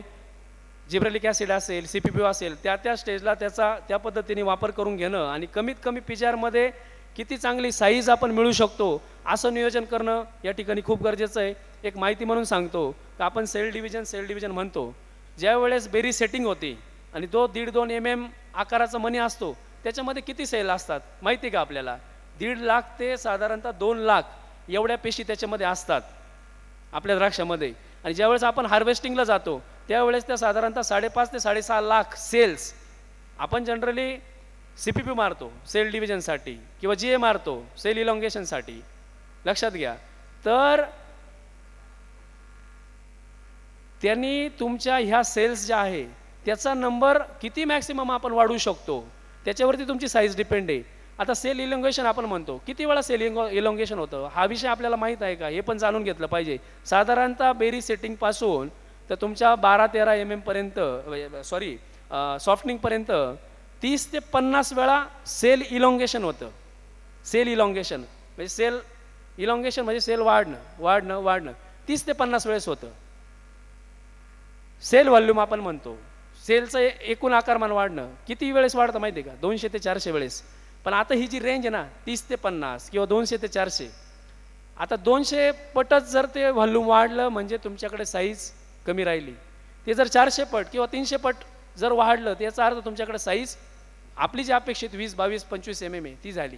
याच्यावरती तुमचं ओव्हरऑल मॅनेजमेंट खूप मॅटर करतं. त्यासाठी तुम्ही तुमच्या झाडामध्ये असलेला अन्नसाठा किती योग्य शूटमध्ये ठेवता, किती कमी प्रमाणात बंच ठेवून कमी प्रमाणात मनी ठेवून ठेवता, याच्यावरती हे सगळं डिपेंड आहे. मी परत एकदा सांगेल की सूर्यप्रकाशाच्या साहाय्याने झाडामध्ये अन्न निर्मिती होत असते, त्याला एक लिमिट आहे.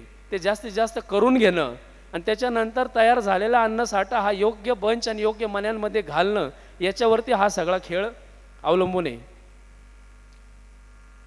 टेम्परेचर हा एक जो विषय आहे बेरी साईजवरती, बेरी डेव्हलपमेंटवरती टेम्परेचरचा मोठा इफेक्ट होत असतो. प्रश्न येतो कुठला आयडल टेम्परेचर, तर बेरी डेव्हलपमेंटच्या दृष्टीने साधारणतः 20 डिग्री ते 25 डिग्री हे जे टेम्परेचर आहे किंवा 27-28 डिग्रीपर्यंत, म्हणजे कमीत कमी 20, जास्तीत जास्त साधारणतः 27-28 डिग्री ही एक आयडियल रेंज आहे. मग आपल्याकडे नोव्हेंबरमध्ये, आता मी पुढे दाखवतो, आणि मी पेरूच्या 3 वर्षाच्या टेम्परेचरच्या डाटासोबत आपला डाटा कम्पेअर केला आहे. त्याच्यामध्ये एक तुम्हाला ते लक्षात येईल.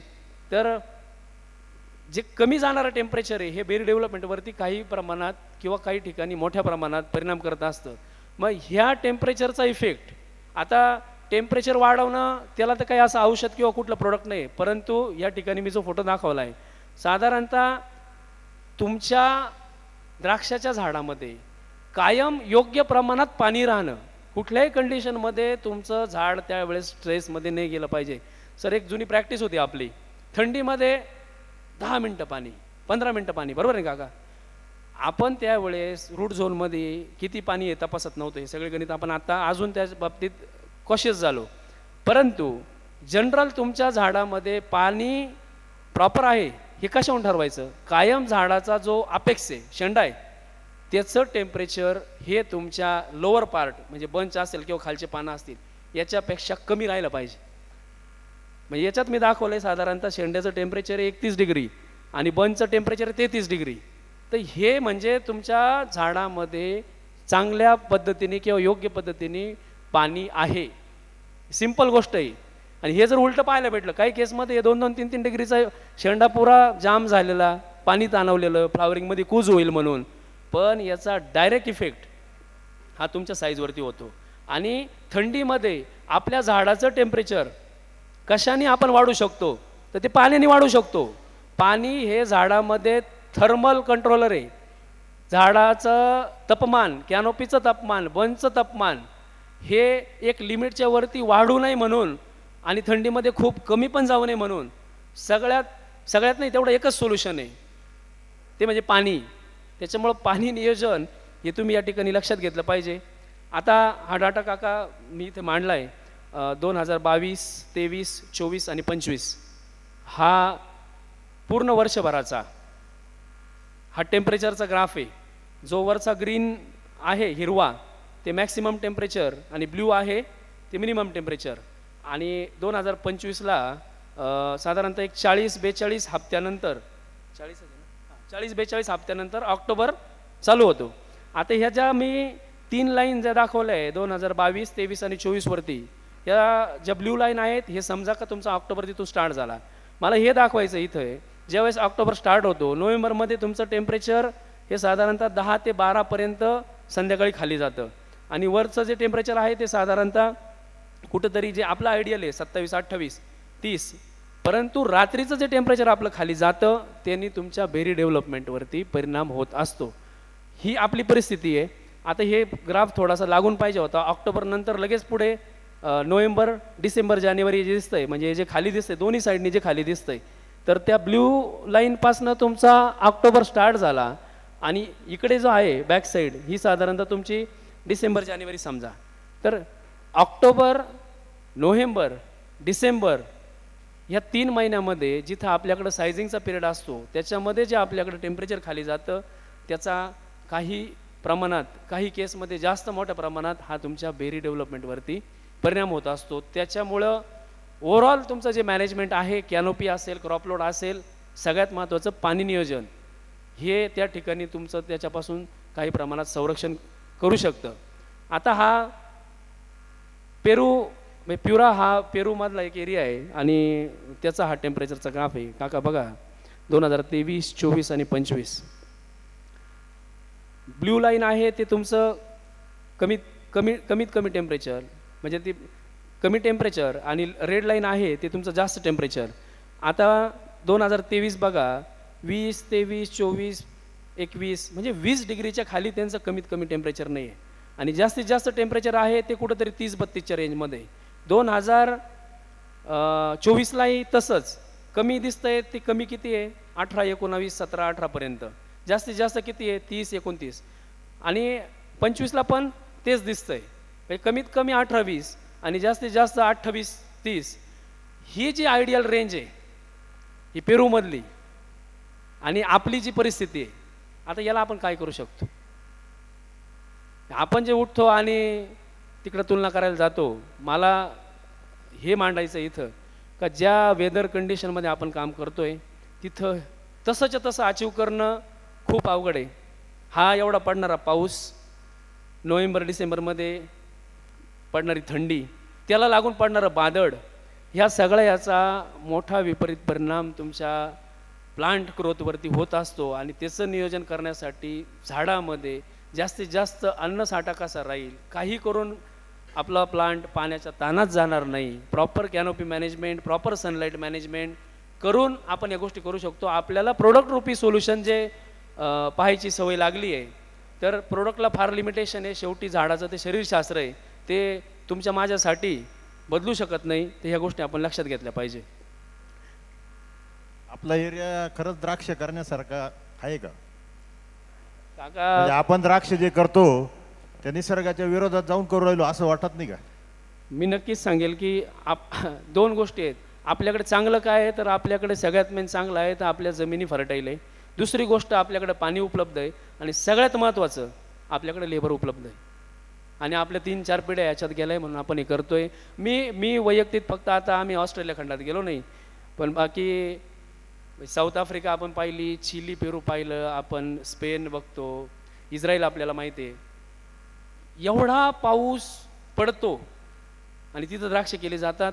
हे नाशिक एवढं एकच उदाहरण आहे. जगात एवढा पाऊस पडतो तिथं द्राक्ष होत नाही आणि ते तेवढे चांगले होते, शक्यतो द्राक्षच होत नाही म्हणजे. आणि त्याच्यामुळं एवढा पडणारा पाऊस आणि ह्या सगळ्या गोष्टी याच्यामध्ये द्राक्ष बागेचं नियोजन करताना नवीन व्हरायटी असतील, म्हणजे क्रॉप कव्हरसारखा जो विषय आहे, काका कैलास काका कायम संघाच्या मिटिंगमध्ये मांडत असतं का पोरांनो याच्यावर काम करा. म्हणजे काकांनी ते एवढंच सांगितलं की जगात जे काही भारी असेल ते तुम्ही संघाच्या तळेगावच्या फार्मवरती डेमो करा. 1 कोटी रुपये लागलेच चालतील, पण शेतकऱ्यांना कुठंतरी डेमो मॉडेल आपल्याला दाखवावं लागेल. 5 महिने काका पाऊस पडतोय, काय करणार आहे तुम्ही? तर ह्या सगळ्या गोष्टी आहे. त्याच्यामुळे तो वेगळा विषय, आपण त्याच्यावरती त्यावेळेस त्या तज्ज्ञांचं मार्गदर्शन घेऊ. पण ही अशी सगळी परिस्थिती आहे. त्याच्यानंतर PGR प्रॅक्टिसेस आहे. परत मी सांगतो की इथं जी PGR प्रॅक्टिस आहे ती वैयक्तिक थॉम्सन आणि स्पेशली एक्सपोर्टच्या हिशोबाने मी काम करतो. त्या हिशोबाने आहे. पहिला जो सफेद घड आहे म्हणजे फेल काढायच्या स्टेजला, या स्टेजला मी साधारणतः 2-2.5 ppmचा जिब्रेलिक ॲसिडचा स्प्रे देतो. काही केसमध्ये तो 1-1.5 ppm पण देतो. घड जर मोठा असेल आणि वातावरण जर खराब असेल परंतु जिब्रेलिक द्यायचं आहे तर या स्टेजला साधारणतः 1-1.5 ppm पासून तर जास्तीत जास्त 2.5 ppm पर्यंत जिब्रेलिक आपण देतो. त्या ठिकाणी तुम्ही चांगलं सीवीड घेऊ शकता. सीवीडनी सुद्धा तुम्हाला त्या ठिकाणी ब्रांचिंग मिळते. त्याच्यानंतर जी सेकंड स्टेज आहे या स्टेजला वैयक्तिक मी 5 ppmचा GA देतो. त्याला जोडून लागून चांगला ॲमिनो ॲसिडचा वापर तुम्ही करू शकता. थर्ड जी स्टेज आहे हे काही नवीन नाही आपल्याला, परंतु मी माझी प्रॅक्टिस शेअर करतो आहे. साधारणतः 4-5 mmला ESSनी 20 ग्राम GA आणि 400 मिली CPPUचा वापर होतो. साधारणतः 6 mmला परत 24 ग्राम GA एकरी आणि त्याच्यामध्ये डायमोरचा वापर करतो. आणि परत साधारणतः 8 ते 10 mmला 12 ग्राम GA आणि CPPU एक 300-400 मिली. ही एक जनरल प्रॅक्टिस आहे. कमीत कमी PGRमध्ये आपण किती चांगली साईज त्या ठिकाणी मिळवू शकतो.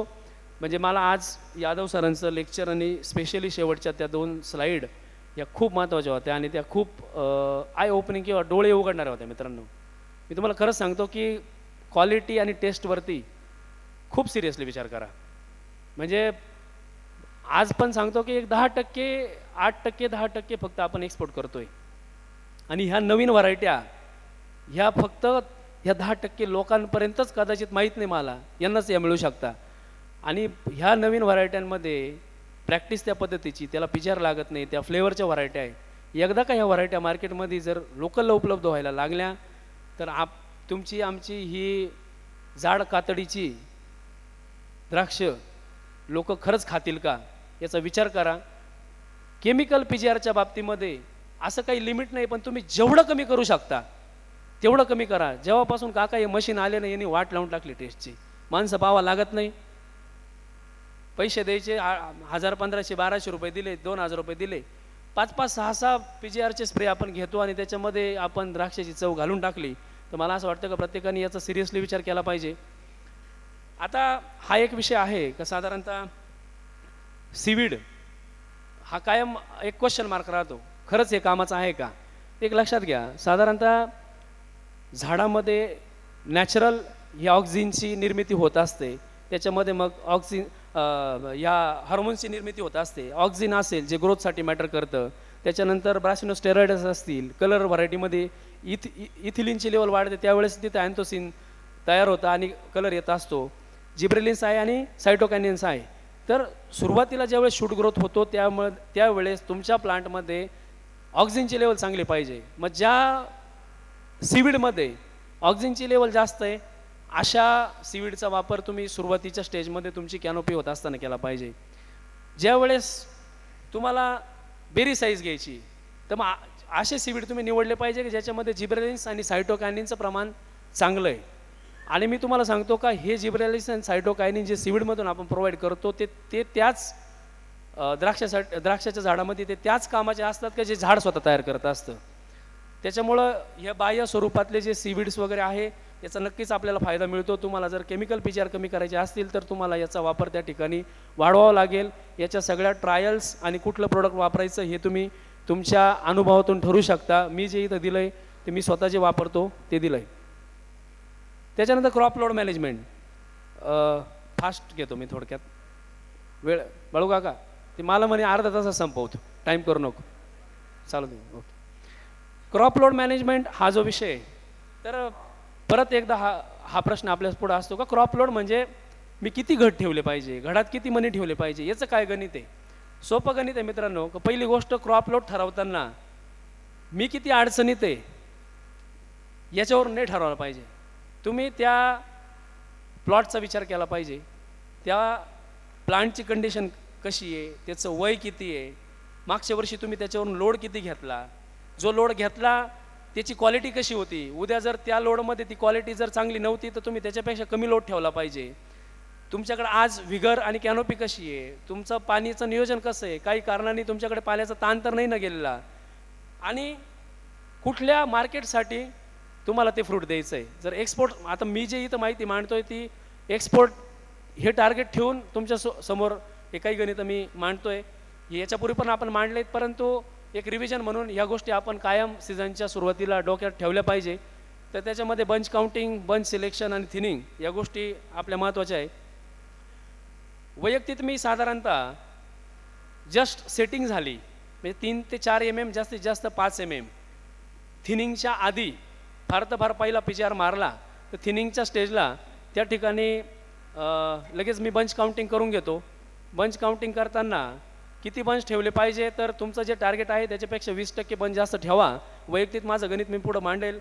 सूर्यप्रकाशाला एक्सपोज होणारे घड काढून टाका, जे मागं पडलेले घड आहे ते काढून टाका, जो सेकंड शूट असतो दुसरा तो काढून टाका, कंपोज शूट जी वीक शूट आहे पण तिचा बंच चांगला आहे तो पण काढून टाका. अशा पद्धतीने तुम्ही त्या ठिकाणी लेबरला ह्या गोष्टी सांगितल्या पाहिजे. आता 10 टन एवढं वजन जर गृहीत धरून मी किती घट ठेवले पाहिजे, तर साधारणतः 9-6 मध्ये 810 झाडं असतात. 10 टन म्हणजे 10,000 किलो तुम्हाला 1 एकरमधून काढायचं आहे. ते साधारणतः 810 झाडांच्या हिशोबाने गणित केलं तर ते कुठंतरी 12.5-13 किलोपर्यंत येतं. एका मण्याचं वजन जर तो 18 ते 20 mm चा बेरी असेल आणि त्याच्यामध्ये जर चांगली शुगर असेल तर ॲव्हरेज साधारणतः तुम्हाला 5.5-6 ग्रॅमचा मनी त्या ठिकाणी मिळत असतो. आणि मग हे जर गणित जर केलं आणि तुम्हाला 12.5 ते 13 किलो पर प्लांटवरती लोड ठेवायचा असेल तर साधारणतः कुठंतरी 2,000-2,100 मनी हे तुम्ही त्या प्लांटवरती ठेवलं पाहिजे. आणि 70 ते 80 मनी, कारण आपण एक्सपोर्टसाठी काम करत असू तर एक जनरली आपल्याकडे पनेट पॅकिंग होते आणि एक्सपोर्टरचं आपली मागणी असते का साधारणतः ॲव्हरेज एक 400-500 ग्रामचा बंच. 500 ग्रामचा बंच थोडा अवघड टार्गेट आहे, पण कुठंतरी 400 ग्रामचा बंच काम करताना आपण हे नियोजन करणं खूप गरजेचं आहे. त्याच्यामुळे त्याच्यामध्ये 70 ते 80 मनी जर ठेवले आणि 6 ग्रामचा मनी असेल तर 400 ग्रामचा बंच आपल्याला मिळतो. मी एक बंचचं ॲनालिसिस इथं दाखवलं आहे. तुम्ही हे गणित ठरवताना तुमच्या चांगल्या प्लॉटमधला ॲव्हरेज घड काढून आणा, त्या घडचं अशा पद्धतीने ॲनालिसिस करा का त्याच्यामध्ये मनी किती होते. आणि साधारणतः आता हा जो बंच आहे याच्यामध्ये 541 ग्राम त्या बंचचं वजन होतं, त्याच्यामध्ये 87 मनी होते. साधारणतः 6.2 ग्रामचा एक मनी आहे. साईज 20 mm होती आणि शुगर 16 ते 18 होती. हे हार्वेस्टिंगच्या कमीत कमी 7-8 दिवस आधीचा हा विषय आहे. तर असं गणित तुम्ही मांडावं आणि तुमच्याकडे जे ॲव्हरेज बेरी वेट येतं त्या हिशोबाने तुम्ही क्रॉप लोडचं टार्गेट ठेवून हे गणित मांडलं पाहिजे.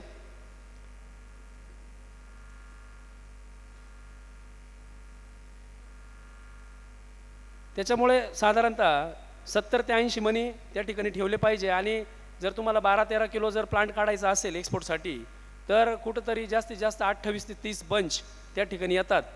जिथे तुमच्याकडे साईज वाढणार आहे, बंच वेट वाढणार आहे, तिथं तुम्ही 26 बंचपर्यंत सुद्धा आलं पाहिजे. हे ऐकायला थोडंसं चुकीचं वाटतं, परंतु तुमचं टार्गेट जे आहे त्या टार्गेटच्या हिशोबाने जर गणित मांडलं तर तुम्हाला उत्तर हे मिळतं. आणि ते जर फॉलो केलं तर तुम्हाला जी फायनल क्वालिटी मिळणार आहे ती त्या लेवलची राहणार आहे. तर या हिशोबाने तुम्ही करा. थिनिंग करताना जनरली 70-80 मनी ठेवा हे मी सांगतोय, पण जनरली गड्यांना कुठंतरी एक आयडियल थिनिंग आपण सांगितली पाहिजे. तर सुरुवातीच्या वरच्या ज्या 4 पाकळ्या आहेत त्याच्यानंतर मी एक गॅप तयार करतो. गॅप म्हणजे समोरासमोर 2 असतील 3 असतील, परंतु एक आपला अंगठा म्हणजे दांडा तो पूर्ण मोकळा करायचा. त्याच्यानंतर परत 4 पाकळ्या ठेवायच्या, परत गॅप तयार करा आणि 2-3 ठेवून कट करून टाका. अशा पद्धतीने एक आयडियल बंचमध्ये तुमच्याकडे 70 ते 80 मण्याचं गणित हे प्रॉपर म्हणजे बंचमध्ये तुम्ही बेरीचं डिस्ट्रीब्युशन कसं ठेवलं आहे हे पण खूप महत्त्वाचं असतं. तर अशा हिशोबाने तुम्ही हे करू शकता. थिनिंग कधी केली पाहिजे तर साधारणतः 5 mm 6 mm ला तुमची फायनल थिनिंग झाली पाहिजे. आपल्याकडे जनरल प्रॅक्टिस असते काका की थोडंसं बोटाळणी करू वगैरे, काही अर्थ नाही. मी मोकळं सांगतो तुम्हाला, बेरी सेटिंग झाली का तुमच्या टार्गेटपेक्षा फक्त 20% बेरी लोड एक्स्ट्रा ठेवा. किती लवकर तुम्ही थिनिंग करू शकता याच्यावरती तुमची जी सेल डिव्हिजन आहे, सेल इलॉंगेशन आहे ओव्हरऑल सेल व्हॉल्यूम आहे, बेरी साईज आहे, बेरी वेट आहे आणि ड्राय मॅटर आहे हे अवलंबून आहे. त्याच्यामुळं 5-6 mm ला डॉट फायनल नंबर ऑफ बेरीज हे घडामध्ये आले पाहिजे. अशा पद्धतीने नियोजन ठेवा. जनरली थॉम्सनमध्ये तुम्ही 70 ते 80 मनी एका घडात ठेवले मनी एका घडामध्ये ठेवले पाहिजे. ब्लॅक व्हरायटीमध्ये साधारणतः 50 ते 60 साईज आणि वेटच्या हिशोबाने, कारण ब्लॅक व्हरायटीमध्ये आपल्याला 10-11 mm पर्यंत ॲव्हरेज बेरी वेट येत असतं. त्या हिशोबाने तुम्ही 50 ते 60 मनाच्या वरती नाही गेलं पाहिजे. सोनाकाला सुद्धा हा क्रायटेरिया लावला पाहिजे. मी कायम बघतो जिथं जिथं वजनाच्या गप्पा मारल्या जातात तिथं 200, 250 मनी असतात. ठीक आहे, ते वजन अचीव होतं, परंतु जो ग्राहक असतो तो माल खाऊन अजिबात समाधानी नसतो.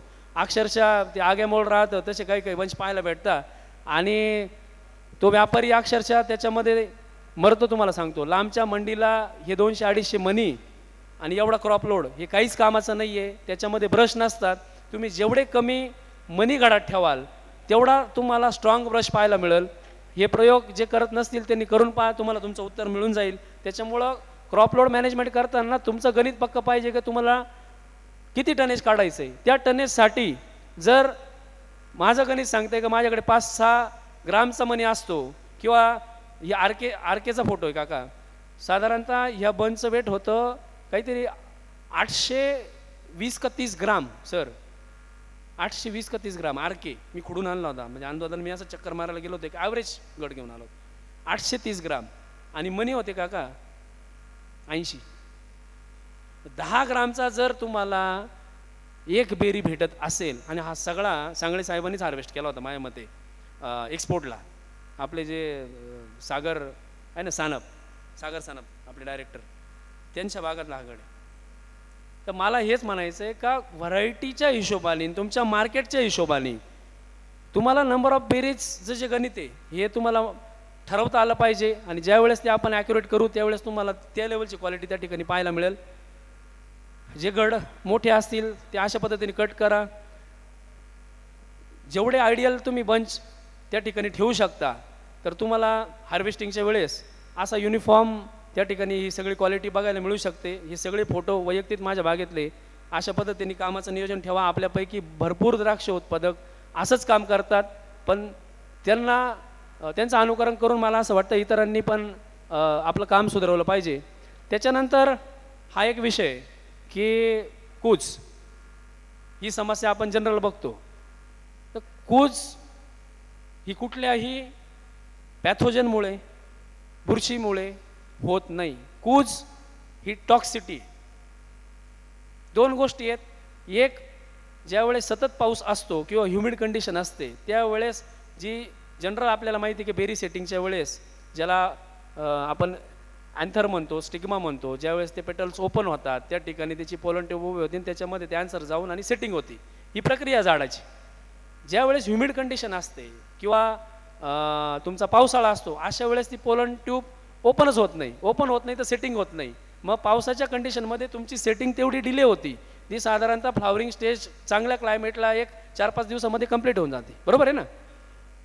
क्रॅकिंगला आलं, फ्लावरिंगला आलं आणि 5-6 दिवसात लगेच 100% फुलातून पास झालं. हे त्याचा नॉर्मल पिरियड आहे. पण ज्या वेळेस पावसाचा पिरियड असतो त्यावेळेस वातावरणामुळे त्याच्यात अडचण येते. आणि त्याचबरोबर जर तुमच्याकडे झाडामध्ये नायट्रोजन जास्त असेल तर नायट्रोजनमध्ये अमोनिकल नायट्रोजन जर तुमचा साधारणतः 1000 ppmच्या वरती गेला तर व्हरायटी वाईज काही व्हरायटीला त्रास नाही होत, पण सोनाकासारख्या ज्या व्हरायटी आहे, थॉम्सनसारख्या ज्या व्हरायटी आहे याच्यामध्ये जर हायर नायट्रोजन जर गेला त्या ठिकाणी ज्यावेळेस नायट्रोजन एक्सेस होतो त्यावेळेस जनरल बघा नायट्रोजनचं सायकल लक्षात घ्या. झाडाच्या दृष्टीने, ग्रोथच्या दृष्टीने, कॅनोपीच्या दृष्टीने नायट्रोजन खूप महत्त्वाचं आहे. पण तो ऑप्टिमम लेवलला ज्या वेळेस नायट्रोजन झाडामध्ये गेल्यानंतर काय होतं, नायट्रोजनचं जे प्लांटमधलं सिंथेसिस आहे ते लक्षात घ्या.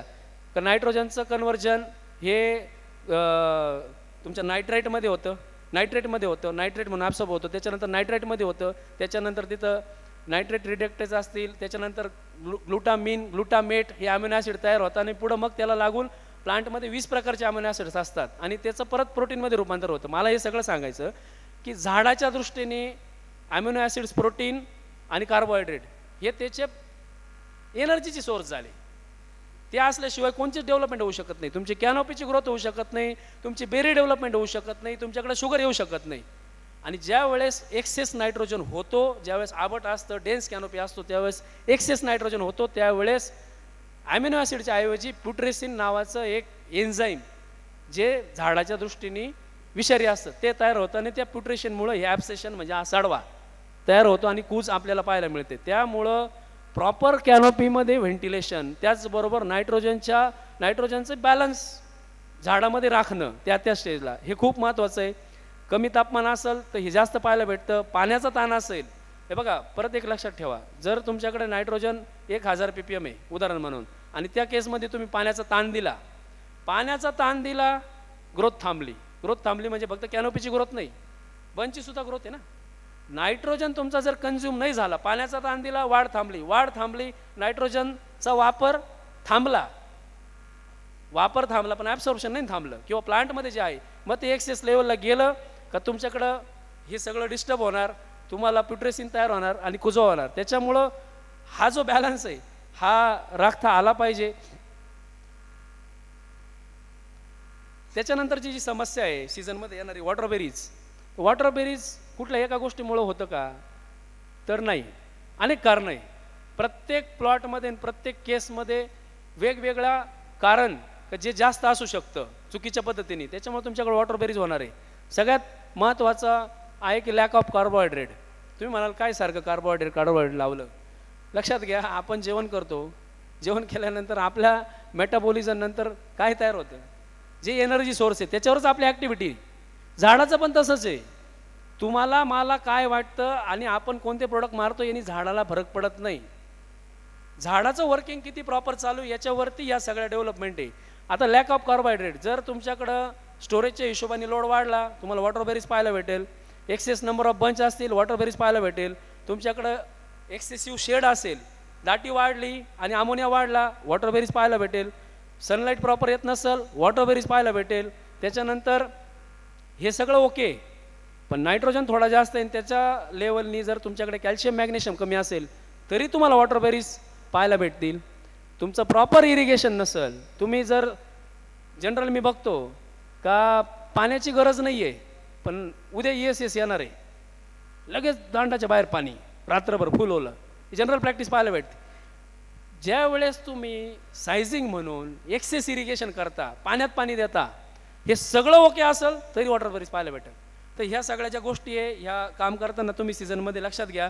इथं दिसतंय आपल्याला की साधारणतः हा लिंक्ड मॅग्नेशियम आहे, म्हणजे मॅग्नेशियम कमी जिथं आहे तिथं सॉफ्टबेरीजचं प्रमाण फर्मबेरीचं प्रमाण कमी आहे, आणि जिथं मॅग्नेशियमची लेवल जास्त आहे तिथं फर्मबेरीज जास्त आहे.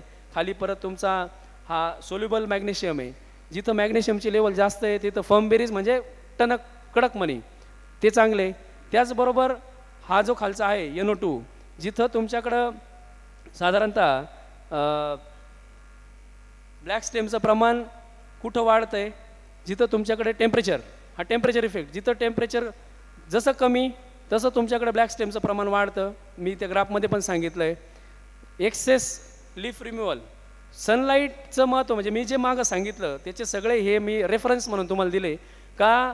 लीफ रिम्युअल आपल्याला दिसतंय, हा लाल जो एक ग्राफ आहे, जिथं पानं कमी काढले, शूट कमी काढल्या, आणि जिथं एक केसमध्ये जिथं तुम्ही चांगला सनलाईट मेंटेन केला तिथं तुम्हाला सॉफ्टबेरीज, जिथं शेड आहे तिथं जास्त पाहायला भेटेल दाटीमध्ये, जिथं चांगला सूर्यप्रकाश तुम्ही आणला तिथं तुम्हाला सॉफ्टबेरीज कमी पाहायला भेटतील.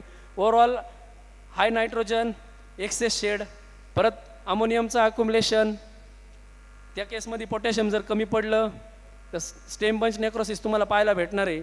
आणि असा सगळा हा वॉटरबेरीजचा समस्या आहे. त्याच्यामुळं यालाच लागून तुमचं कॅल्शियम आणि मॅग्नेशियम याच्या लेवल पण खूप चांगल्या लेवलला असणं गरजेचं आहे. त्याच्यावरती आपण लक्ष ठेवलं पाहिजे. हे आपण बघतो डाव्या साईडला सॉफ्ट फ्रूट, साधारणतः 10 ते 12% त्याच्यामध्ये ड्राय मॅटर आहे. जे फर्म फ्रूट असतं त्याच्यामध्ये 20 ते 25% ड्राय मॅटर असतं. तर जे वॉटरबेरीज असतं त्याच्यामध्ये पाण्याचं प्रमाण जास्त असतं, तुमचं ड्राय मॅटर कमी असतं. इथे परत आपण बघू शकतो जे मी नायट्रोजनचं सांगतोय काय, फर्म बेरीज साधारणतः 20 ते 25% ड्राय मॅटर आणि सॉफ्ट बेरीज 10 ते 12% ड्राय मॅटर. तर तुमच्या हे तुम्हाला जर बघायचं असेल तर इथं दिलेलं आहे रॅचिसचं ॲनालिसिस. रॅचिस ॲनालिसिसमध्ये साधारणतः ज्या वेळेस 300 ते 400 PPM पर्यंत तुमच्याकडे अमोनिकल नायट्रोजन असेल तर अडचण नाही. ज्यावेळेस तो 1000चा वर जातो लगेच तुमच्याकडे सॉफ्ट बेरीज वाढतात. परत बेरीमधला जर तुम्ही अमोनियमचं जर लेवल चेक करणार असाल तर एक साधारणतः 100 PPM पर्यंत ठीक आहे. त्याच्यावरती जर तुमचा नायट्रोजन गेला तर तुमच्या वॉटर बेरीज त्या ठिकाणी तुम्हाला पाहायला मिळतात. तर हे जनरल फास्ट मी थोडंसं घेतो आहे. अशा पद्धतीने तुम्ही तुमचं नियोजन करा. परत एकदा सांगतो, proper sunlight, proper shoot, limited bunches, extra nitrogen नाही, बॅलन्स नायट्रोजन, कॅल्शियम मॅग्नेशियम योग्य लेवलला, पोटॅशियम योग्य लेवलला, प्रॉपर सनलाईट कॅनॉपीमध्ये, हे सगळं जर केलं तर तुम्हाला वॉटर बेरीजची समस्या पाहायला भेटणार नाही, तुम्हाला क्वालिटीचं फ्रूट पाहायला भेटेल. आता हे झालं मॅनेजमेंट. त्याच्यानंतर बऱ्याच ठिकाणी याच्यावरती फोकस दिसतो, प्रोडक्टवरती फोकस दिसतो, परंतु इरिगेशन हा जो विषय याच्यामध्ये अजूनही बहुतांशी लोक हे तेवढं त्याला महत्त्व द्यायला तयार नाही. मी परत एकदा सांगतो की तुमचा जेवढा रूट झोन आहे तो रूट झोन तुम्हाला प्रत्येक इरिगेशनला प्रॉपर एकसारखा ओला करता आला पाहिजे, त्याच्याकडे तुमचं लक्ष पाहिजे. शॉर्ट इरिगेशन देण्याच्या नादामध्ये तुमच्याकडे फक्त सेंटरला त्या ठिकाणी तुम्ही मुळ्यांना पाणी देता आणि साईडने जर ड्राय असेल तर अशा केसमध्ये तुम्हाला प्रॉपर डेव्हलपमेंट मिळणार नाही, त्याचा झाडावरती मोठा परिणाम होतो आणि ज्या पुढच्या ज्या ग्रोथ स्टेजेस आहे त्या तुम्हाला त्या ठिकाणी पाहायला मिळणार नाही. जनरल हे जे आहे water uptake from the roots and xylem, एक लक्षात घ्या, मुळ्या जमिनीतून पाणी घेतात, झायलेम ज्या टिश्यू आहेत त्यांनी ते स्टेम, ओलांडा आणि पानं हे सायकल आहे. जर पान आपल्याला माहिती आहे फोटोसिंथेसिसमध्ये आपल्याला माहिती आहे की स्टोमाटा ओपन होतो, स्टोमाटा ओपन झाला का तिथून इव्हॅपो ट्रान्सपिरेशन होतं, पाण्याचं बाष्पीभवन होतं. स्टोमाटा ओपन होतो म्हणून कार्बन डायऑक्साईड मध्ये येतो आणि कार्बन डायऑक्साईड, लाईट एनर्जी आणि पाणी याच्या साह्याने तुमची फोटोसिंथेसिस होत असते. जर तुमचा पाण्याचा ताण असेल तर झाड पाणी कमी आहे म्हणून स्टोमाटा ओपन करत नाही. स्टोमाटा ओपन नाही केल्या तर कार्बन डायऑक्साईडमध्ये येईल का? कार्बन डायऑक्साईड नाही आला तर फोटोसिंथेसिस होईल काय? आणि ते नाही झालं तर अन्नसाठा तयार होईल का? त्याच्यामुळं हा जो झाडाचं जे वर्किंग सायकल आहे याच्यामध्ये प्रॉपर पाणी नियोजन, झाडं जो प्लॉट जेवढं जास्त पाणी पिईल तेवढं त्याच्या वाढीच्या दृष्टीने चांगलं आहे. तर हे आपण पाहिलं पाहिजे. आता आपला फोकस कसा असला पाहिजे तर इथं दिसते आपल्याला इरिगेशन आणि फर्टिगेशन मॅनेजमेंट, याच्यावरती आपण प्रॉपर लक्ष दिलं पाहिजे. त्याच्यानंतर या सगळ्या गोष्टींचा लोड आहे. हे सांगायचा उद्देश एकच का एकाच गोष्टीवरती मी फोकस करल, मी सगळं प्रॉपर करल, पण क्रॉप लोड जर मी प्रॉपर मॅनेज नाही केला, मी एक्सेस शूट ठेवल्या, खूप दाटी ठेवली तर मला क्वालिटी पाहायला भेटेल का? म्हणजे इथं जरी त्याचं पर्सेंटेज कमी जास्त प्रमाणात असेल, मी माझ्या टार्गेटपेक्षा मला जर 13 किलो 14 किलो लोड ठेवायचा आहे पण मी 30 किलोचा लोड जर ठेवला तर सगळंच पिचकवून जाईल. म्हणजे नियोजन करताना प्रत्येक गोष्टीचं त्या स्टेजला महत्त्व आहे, ते आपण लक्षात ठेवून पूर्ण मला असं वाटतं की मॅनेजमेंट केली पाहिजे. मी परत एकदा सांगतो का हे सगळं सांगायचं 8 तास एवढाच आहे का प्लांट फिजिओलॉजी, झाडाच्या शरीरशास्त्राचा अभ्यास असला तर त्या स्टेजला आपल्याला निर्णय घेणं सोपं जातं. नाहीतर अशी कंडिशन आहे, या बापड्याला पाणी पाहिजे आणि ते मागच होतं, परंतु याला माहिती नाही STO म्हणून पाणी तर हा पुढं चालला आहे. म्हणजे अशी सगळी कंडिशन काका शेतकऱ्याची आहे. आपला अज्ञानाच्या जीवावरती आपला खूप गैरफायदा घेतला जातो आणि म्हणजे शेतकऱ्याला एकंदर गंडवलं जातं. मी त्याच्याबद्दल काही बोलत नाही, परंतु मार्केटमध्ये जे चाललं आहे ही परिस्थिती काही योग्य नाही. याच्यासाठी आम्ही हुशार होणं, या गोष्टी जाणून घेणं आणि त्याचं नियोजन योग्य पद्धतीने करणं हेच आपल्या फायद्याचं आहे असं मला वाटतं. अशा पद्धतीचा हार्वेस्ट हा पाहायला मिळाला पाहिजे. मी कायम दाखवतो की काम करताना शेवट हा समाधानकारक झाला पाहिजे की शेतकऱ्याकडून घेणारा एक्सपोर्टर आणि ते एक्सपोर्टरकडनं घेणारा बायर यांचे चेहरे कायम खुश पाहिजे. शेतकरी खुश पाहिजे, एक्सपोर्टर खुश पाहिजे आणि बायर बी खुश पाहिजे. तर याच्यासाठी किती योग्य पद्धतीने आपण आपलं नियोजन करू शकतो आणि किती शाश्वत आपण माल बनवून तो किती शाश्वत विकू शकतो, अशा पद्धतीने नियोजन करा. कॉम्पिटिशन खूप वाढलेली आहे मित्रांनो. काका कायम त्यांच्या भाषणातून सांगत असता, ज्यावेळेस संघामध्ये पैसे कोणाचे किती अटकले याच्याबद्दलची विचारणा झाली, 700-800 नाही 1000-1200 अर्ज आले आणि ओव्हरऑल 60-70 कोटी ना काका, 60 ते 70 कोटी आपल्या शेतकऱ्यांचे व्यापारी आणि जास्तीत जास्त एक्सपोर्टरकडे अडकलेले होते.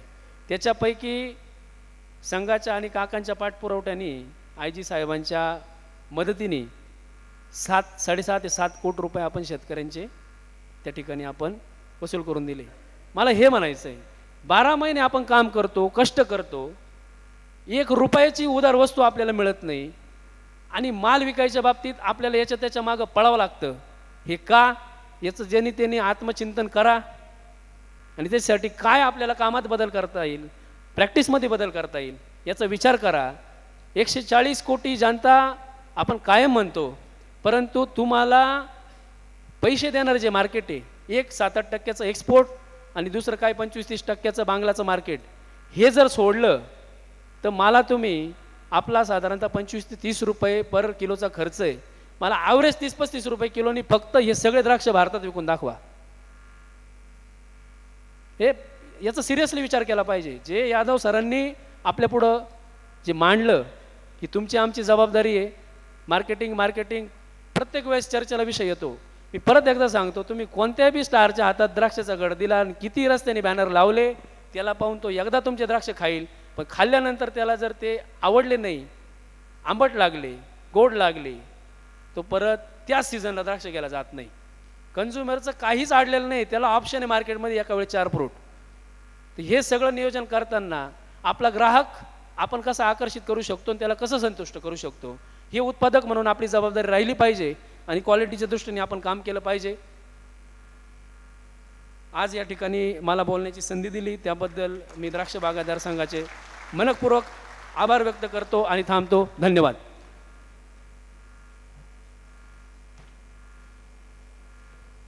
कोणाला काही प्रश्न विचारायचे आहे का?